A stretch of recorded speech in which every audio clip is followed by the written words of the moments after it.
அன்பான இறைமக்களே, இன்று Bible reading பிளானின் 296வது நாள். இன்று நாம் திருத்தூதர் பணிகள் அதிகாரம் 21 முதல் 24 வரை வாசித்து அறிய இருக்கிறோம். திருத்தூதர் பணிகள் அதிகாரம் 21. பவுல் எருசலேமுக்கு செல்லுதல். நாங்கள் அவர்களை விட்டு பிரிந்து கப்பல் ஏறி நேராக கோசு தீவு வந்தடைந்தோம்.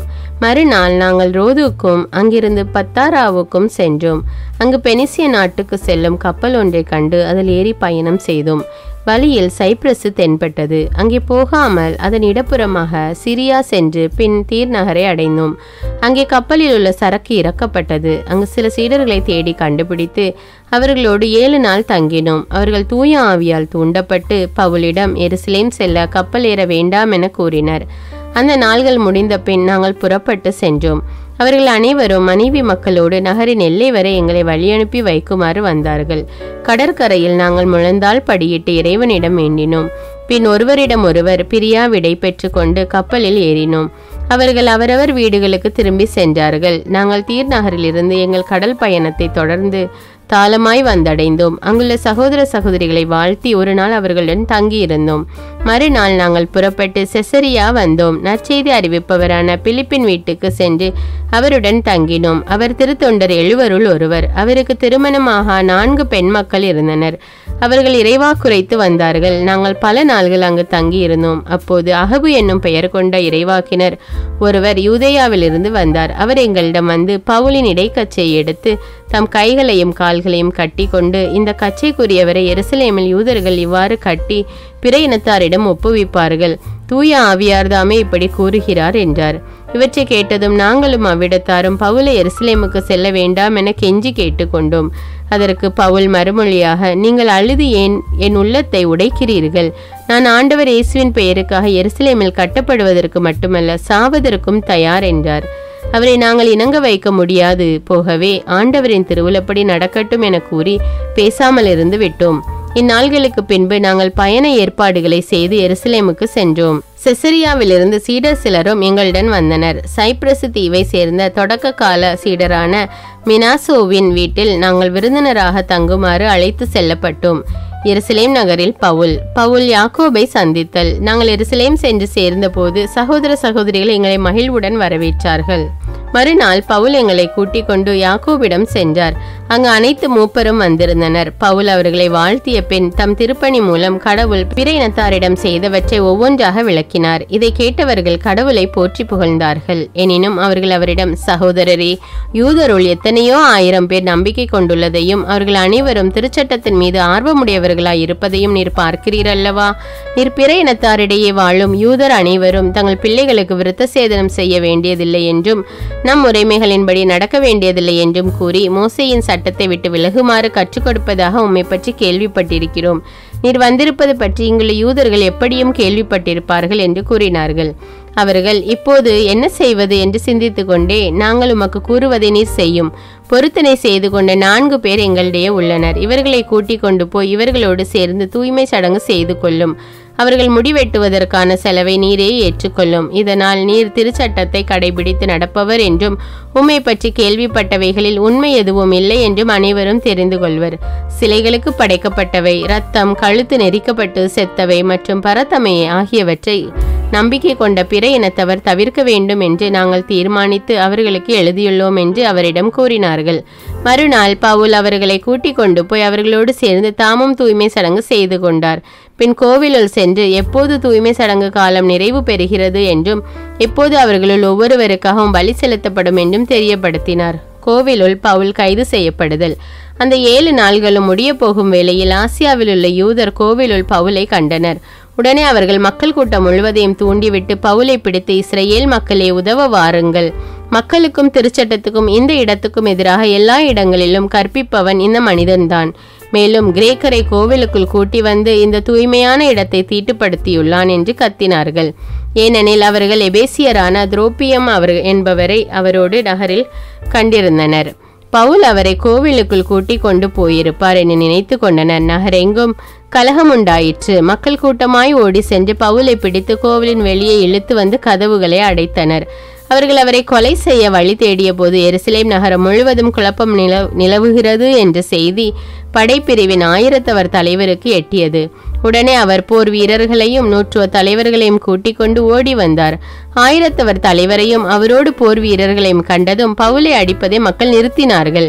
1000 தலைவர் அருகில் வந்து பவுலை பிடித்து 2 சங்கிலிகளால் கட்டுமாறு ஆணை பிறப்பித்தார். பின்பு இவன் யார், என்ன செய்தான் என்று வினவினார். கூட்டத்தில் இருந்தவர்களில் சிலர் இப்படியும் சிலர் அப்படியுமாக கூச்சலிட்டனர். அமளி மிகுதியால் உறுதியாய் எதுவும் தெரிந்து கொள்ள முடியாதவராய் 1000 தலைவர் பவுலை கோட்டைக்குள் கூட்டி செல்லுமாறு ஆணை பிறப்பித்தார். பவுல் படிக்கட்டுகளை அடைந்தபோது மக்கள் கூட்டம் கட்டுக்கடங்காததாய் இருந்ததால் படை வீரர் அவரை தூக்கி கொண்டு மேலே செல்ல நேரிட்டது. ஏனெனில் இவன் ஒழிக என்று கத்திக்கொண்டே அங்கு திரண்டிருந்த மக்கள் அவரை பின்தொடர்ந்தனர். பவுல் தம் நிலையை விளக்குதல். அவர்கள் பவுலை கோட்டைக்குள் கூட்டி செல்லவிருந்த போது பவுல் 1000 தலைவரிடம், நான் உம்மோடு பேசலாமா என்று கேட்க அவர், உனக்கு கிரேக்க மொழி தெரியுமா என்றார். அப்படியானால் சில நாள்களுக்கு முன்னால் கலகம் செய்து கத்தி ஏந்திய 4000 பேரை பாலை நிலத்துக்கு கூட்டி சென்ற எகிப்தியன் நீதானோ என்று கேட்டார். அதற்கு பவுல், நான் ஒரு யூதன், சிலிசியாவில் உள்ள தர்சு நகரத்தை சேர்ந்தவன், புகழ்பெற்ற அந்நகரத்தின் குடிமகன், மக்களிடம் இப்போது பேச அனுமதி வேண்டுகிறேன் என்றார். பவுல் அனுமதி பெற்று படிக்கட்டுகளில் நின்று கொண்டு மக்களை நோக்கி கையால் சைகை காட்டினார். மிகுந்த அமைதி உண்டாயிற்று. பின் பவுல் எபிரேய மொழியில் உரையாற்ற தொடங்கினார். திருத்தூதர் பணிகள் அதிகாரம் 22.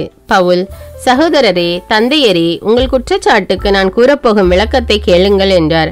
அவர் எபிரேய மொழியில் உரையாற்றுவதை அவர்கள் கேட்டபோது இன்னும் மிகுதியான அமைதி உண்டாயிற்று. பவுல் தொடர்ந்து கூறியது, நான் ஒரு யூதன், சிலிசியாவில் உள்ள தர்சு நகரத்தில் பிறந்தவன். ஆனால் இந்த எருசலேம் நகரில் வளர்க்கப்பட்டவன். கமாலியேலின் காலடியில் அமர்ந்து நம் தந்தையரின் திருச்சட்டங்களில் நுட்பமாக பயிற்சி பெற்றவன். நீங்கள் அனைவரும் இன்று கடவுள் மீது ஆர்வம் கொண்டுள்ளது போன்று நானும் கொண்டிருந்தேன். கிறிஸ்தவ நெறியை சேர்ந்த ஆண்களையும் பெண்களையும் கட்டி சிறையில் அடைத்தேன்.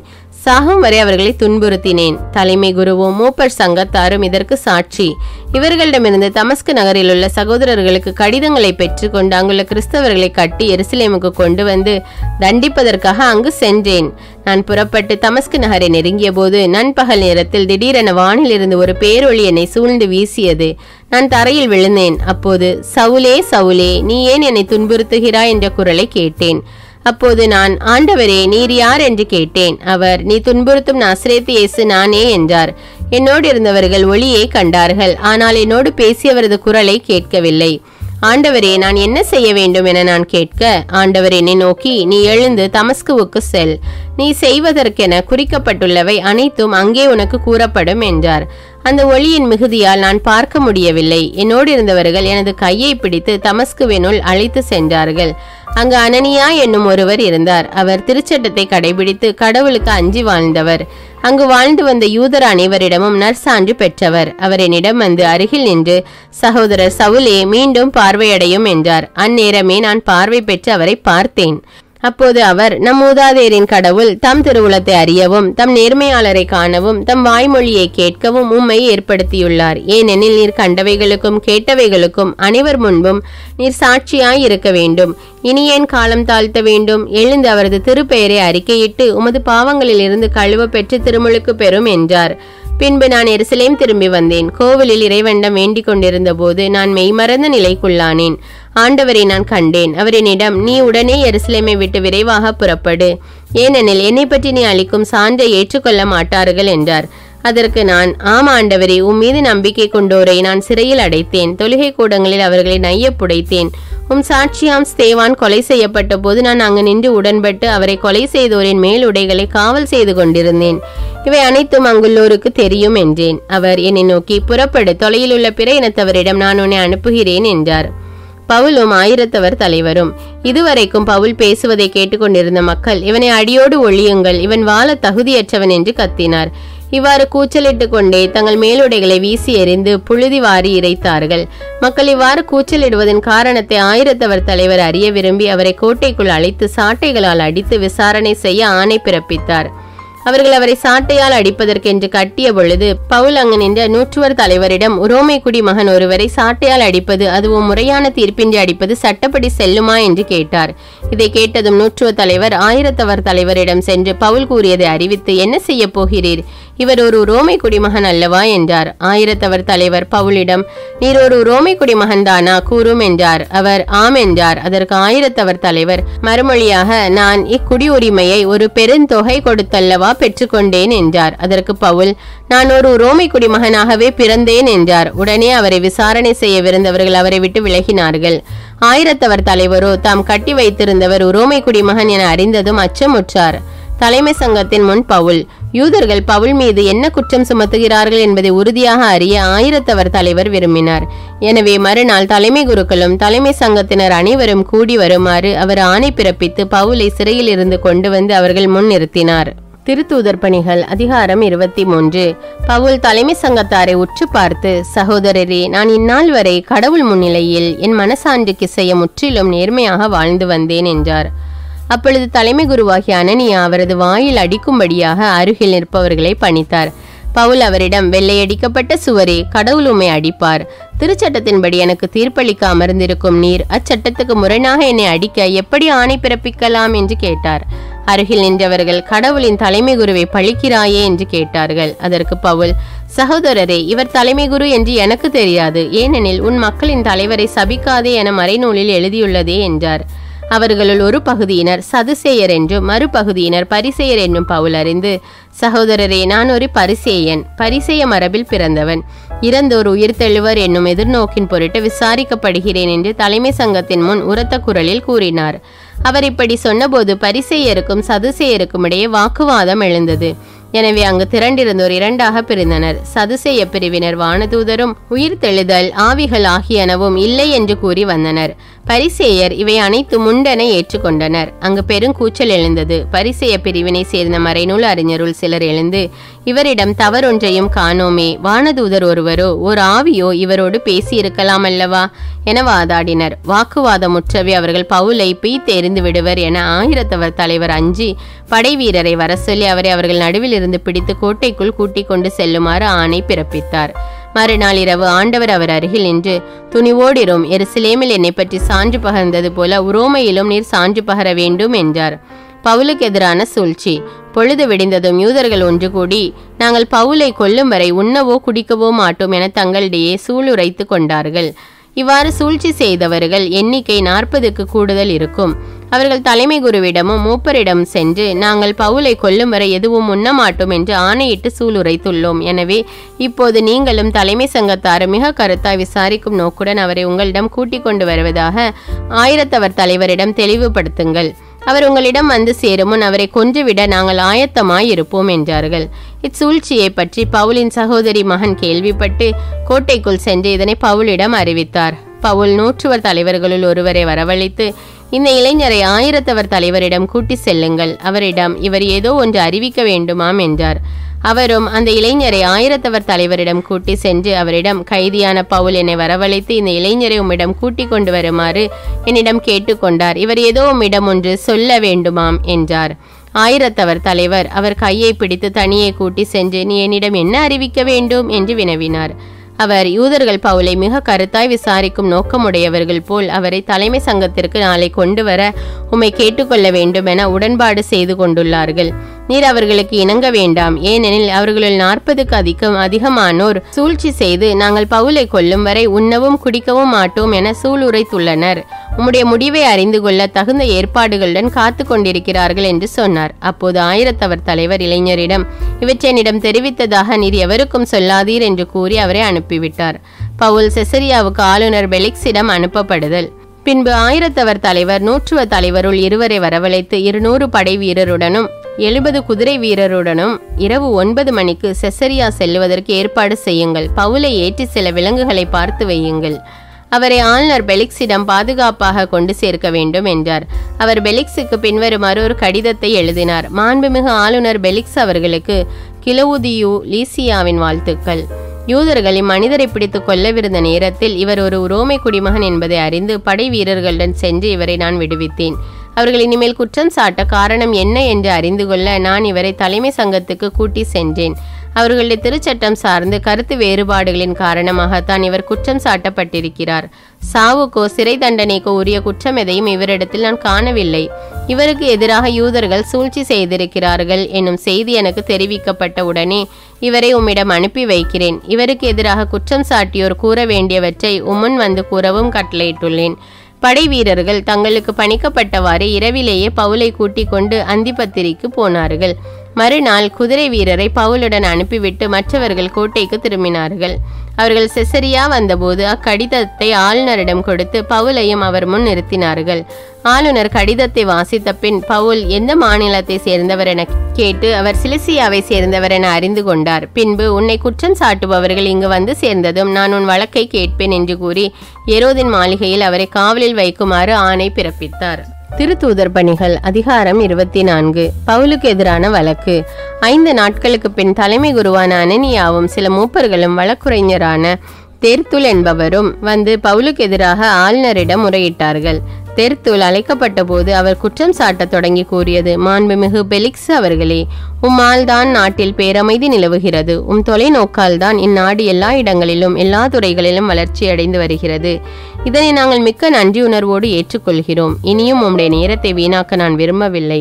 நான் கூற விரும்புவதை சுருக்கமாக சொல்கிறேன். நீர் பொறுமையுடன் கேட்குமாறு வேண்டிக் கொள்கிறேன்.